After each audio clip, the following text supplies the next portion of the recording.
जब अभिसरित हो जाते हैं, दो प्लेट अभिसरण के मतलब है कि हमारे पास दो प्लेट हैं और ये दो प्लेट आपस में जब अभिसरित होती हैं तो इसके बाद की जो घटनाएं हैं उसको आप समझिए कि अभिसरित होने पे ये क्या होता है, प्लेटों का या तो प्लेट टूट जाती हैं या तो प्लेटें मुड़ जाती हैं। तो प्लेट जब मुड़ जाती हैं तो क्या होता है, जैसे ये प्लेट आप देखते रहिए, ये यहाँ पे बना हुआ है, इसको ध्यान से देखेंगे। प्लेट क्या है, दोनों प्लेट आपस में टकरा रही थी, लेकिन प्लेट का कुछ भाग मजबूत होने के कारण क्या हो गया कि कुछ हिस्से इसके मुड़ गए, टूटे नहीं, और कुछ हिस्सा जैसे के वैसे रह गया। तो ये जो फ्लैट सरफेस है, ये आप देख रहे हैं, समतल भाग जो है ये दो पर्वतों के बीच का समतल भाग है, ठीक है। तो ये अंतर पर्वतीय पठार कहलाएंगे। तो अंतर पर्वतीय पठार जो है वो अभिसरण क्रिया से बनती हैं। तो आपको पहले से ही बता चुके हैं, जहां पे हम प्लेट का चर्चा कर रहे थे, कि हमारे कौन कौन से यहाँ पे भाग हैं जो अभिसरित क्या हो रहे हैं, अभिसरित हो रहे हैं। तो वो कौन कौन से भाग हैं, तो आपको पता होगा कि ये पूरा क्षेत्र प्रशांत महासागर का प्लेट जो है लगातार उत्तर अमेरिका के प्लेट या दक्षिण अमेरिका के प्लेट से टकराती रहती है, मतलब अभिसरित होती रहती है। तो इस अभिसरण के प्रक्रम में यहाँ पे दो पहाड़ मतलब दो पर्वत श्रृंखला का निर्माण हुआ है। जो उत्तर अमेरिका में पर्वत श्रृंखला का निर्माण हुआ है वो कौन सा पर्वत है, तो रॉकी पर्वत श्रृंखला का निर्माण हुआ है, और दक्षिण अमेरिका में एंडीज पर्वत श्रृंखला का निर्माण हुआ है।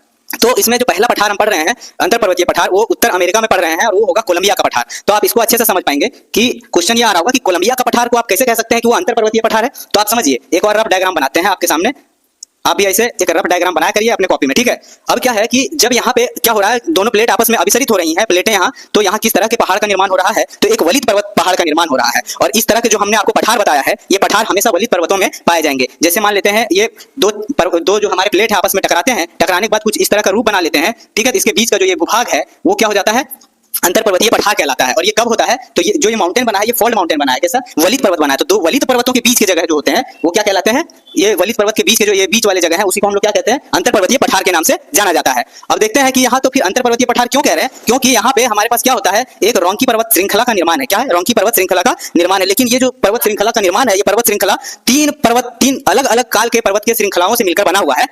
हमने पिछले क्लास में पढ़ा था, जिसमें जानने की कोशिश किया था कि तीन अलग अलग पर्वत श्रृंखलाओं से मिलकर बना हुआ हमारा रॉकी पर्वत। सबसे पहला जो है ये कोस्टल रीजन से चिपका हुआ है, तो इसको हम कहते हैं कोस्टल पर्वत श्रृंखला। उसके ऊपर अगर इसके बगल में अगर हम जाते हैं तो यहाँ पे हमारा आता है कॉस्केड, क्या आता है, कॉस्केड श्रृंखला आता है। और कॉस्केड के जब बगल में आएंगे तो यहाँ रॉकी